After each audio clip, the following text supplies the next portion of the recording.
Alléluia, alléluia, gloire à Dieu. Faites ce qu'il vous dira. Texte, Jean chapitre 2, versets 1 à 15, Matthieu chapitre 17, verset 5, Marc chapitre 9, verset 7, Luc chapitre 10, verset 38, Luc chapitre 9, verset 35. Nous allons voir la problématique de l'écoute dans le ministère et dans la vie chrétienne en général. Aujourd'hui, tout le monde veut voir la gloire de Dieu. Or, la manifestation de cette gloire dépend d'une seule chose: faites ce qu'il vous dira. Il n'y aurait pas eu de miracle à Cana si les serviteurs n'avaient pas fait exactement ce que Jésus-Christ leur recommandait de faire. Le miracle de Cana était donc conditionné par le fait ce qu'il vous dira.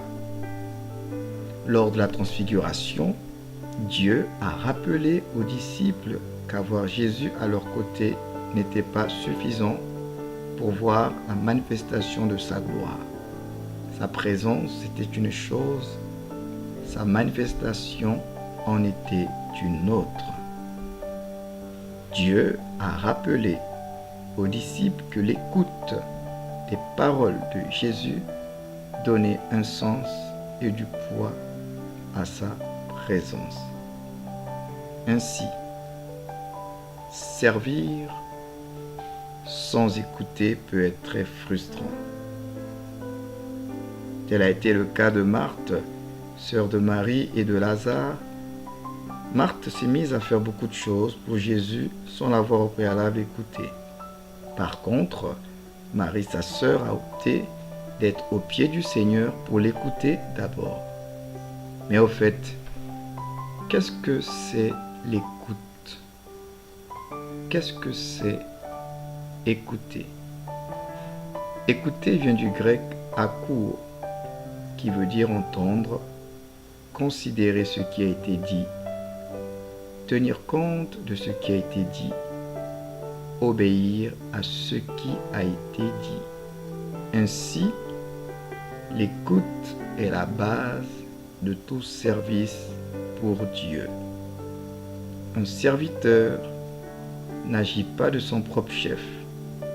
Pour agir et opérer, il a besoin de recevoir des instructions de la part de son maître. Donc,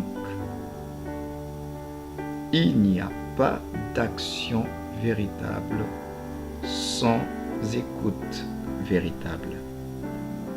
Le Seigneur Jésus a dit: « Mes brebis entendent à court ma voix et me suivent. » C'est ça l'action.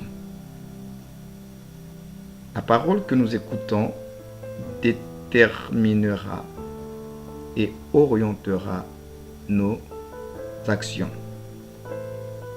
Oui, la réussite dans le ministère et dans notre vie chrétienne dépend en grande partie de la façon dont nous écoutons.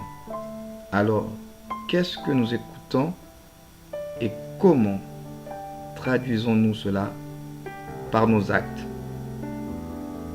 En tant que fils de Dieu, nous sommes appelés à obéir à la voix de notre Père céleste.